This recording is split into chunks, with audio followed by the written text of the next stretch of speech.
Hello everyone, इस video में बात करेंगे बीपीएससी 3.0 के लिए पीआरटी के सिलेबस को डिस्कस करेंगे। इसकी एग्ज़ाम आपको बता दी गई है। इसका एग्ज़ाम जो होगा 2024 अगस्त के लास्ट वीक में हो जाएगा। ठीक है, बीपीएससी के चेयरमैन के ट्वीट के थ्रू अभी कुछ दिन पहले ही बताया गया था। जो अतुल प्रसाद जी हैं उन्होंने ऑलरेडी ट्वीट करके बता दिया था कि ये एग्ज़ाम आपका अगस्त के लास्ट वीक में होगा या थोड़ा बहुत आगे पीछे हो सकता है। ठीक है, क्योंकि बीपीएससी इस समय जो चीज़ें लगभग बताई जा रही हैं बीपीएससी के थ्रू, वो लगभग उसी डेट पे हो रहा है। याद रखिएगा, इसमें कोई बहुत बड़ा बदलाव नहीं होने वाला है। तो आइए देखते हैं यहाँ पे सिलेबस क्या रहेगा आपका बीपीएससी 3.0 के लिए। तो जो पिछला लगभग सिलेबस है वही रहने वाला है। इसमें जो एक बार टीआरई 1 जो हुआ था उसमें क्या था, 2 पेपर होते थे, लेकिन टीआरई 2 में अभी जो एग्ज़ाम है इसमें आपका सिर्फ एक पेपर कर दिया गया है। और इसमें क्या क्या पूछा जाएगा यहाँ पे डिटेल में दिया गया है। सबसे पहले यहाँ पे रहेगा भाषा अहर्ता एवं सामान्य अध्ययन। तो पहला जो आपका पार्ट रहेगा यहाँ पे देख सकते हैं 2 पार्ट रहेंगे, भाग 1 और भाग 2। ठीक है, तो भाग 1 में क्या रहेगा, 30 प्रश्न रहेंगे भाषा के, तो जिसमें हिंदी और इंग्लिश पूछे जाएंगे। ठीक है, और भाषा 2 में सामान्य अध्ययन के रहेगा जो कि 120 प्रश्न रहेंगे। ठीक है, तो यहाँ पे देखिए यहाँ पे ऑलरेडी डिटेल में दिया गया है। यह पत्र 2 भाग में होगा, भाग 1 और भाग 2। भाग 1 में क्या आएगा, अंग्रेजी व हिंदी तो और बांग्ला भाषा का व्यवहारिक ज्ञान। इस भाग के अर्धांक कम से कम 30% अनिवार्य है, यानी 30 में से 9 नंबर आते हैं। अगर 30 में से 9 नंबर आते हैं तो आप क्वालिफाई हो जाएंगे। लेकिन इसकी मेरिट नहीं जुड़ती। जो पहला पेपर है भाग 1 का, ये बस क्वालिफाई होता है।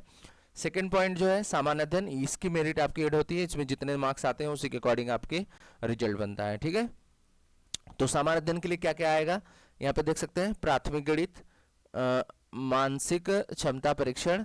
प्राथमिक गणित का मतलब पीआरटी बस समझ लेना, केवल 1 to 5 का ये लेवल आ रहा है। प्राथमिक गणित का मतलब 10th लेवल तक के क्वेश्चन आते हैं इसमें, और लेवल आप देख सकते हैं। अभी इसके बाद मैं पेपर करा दूंगा, तो वहाँ पे मैथ्स का बहुत ही अच्छा लेवल आता है 10th लेवल के, और वो भी हार्ड क्वेश्चन। 10th लेवल के हल्के क्वेश्चन नहीं आते हैं, काफ़ी अच्छे कॉन्सेप्ट वाले क्वेश्चन आते हैं। ठीक है, तो प्राथमिक गणित, मानसिक क्षमता परीक्षण, सामान्य जागरूकता, सामान्य विज्ञान, सामाजिक विज्ञान, भारतीय राष्ट्रीय आंदोलन, भूगोल हो गया आपका, फिर उसके बाद पर्यावरण हो गया, ये सारी चीज़ें शामिल हैं। ठीक है, जो कि 120 मार्क्स के रहेंगे। उसके साथ साथ ये बताया गया उपयुक्त विषय पत्रों में पाठ्यक्रम SCERT या NCERT से संबंधित होंगे। जो आपका सिलेबस रहेगा वो SCERT या NCERT से संबंधित होंगे, लेकिन इसका स्तर उम्मीदवार है तो निर्धारित न्यूनतम अर्हता के आलोक में होगा। तो इसका लेवल जो रहता है वो लगभग 10th लेवल तक के क्वेश्चन आते हैं, वो काफ़ी हार्ड आते हैं। हल्के में मत लीजिएगा कि PRT प्राथमिक स्तर का बोला है तो बहुत हल्के से क्वेश्चन आएंगे। बहुत ही हार्ड पूछा था पेपर PRT का। फिर इसके बाद देखेंगे सामान्य अध्ययन पत्र के पाठ्यक्रम SCERT से संबंधित होंगे, लेकिन इसका स्तर उम्मीदवार है तो निर्धारित न्यूनतम अर्हता के आलोक में होगा। फिर नेक्स्ट पॉइंट है लिखित परीक्षा वस्तुनिष्ठ यानी कि बहुविकल्पी MCQ आधारित होगा। और सबसे अच्छी बात यह है कि नेगेटिव मार्किंग अब नहीं रहेगा। ठीक है, गलत उत्तर के लिए ऋणात्मक अंकन नहीं होगा। तो ये है आपका BPSC 3.0, यानी कि जो आपका अगस्त में पेपर होगा। ठीक है, अगस्त के लास्ट वीक में इसका पेपर होगा, और इसमें लगभग 50,000 प्लस वैकेंसी रहने वाली। ठीक है, और अब जरूरी नहीं है, हो सकता है मतलब ज़्यादातर तो इसमें बताया जा रहा है कि PRT की वैकेंसी ज़्यादा रहेंगी।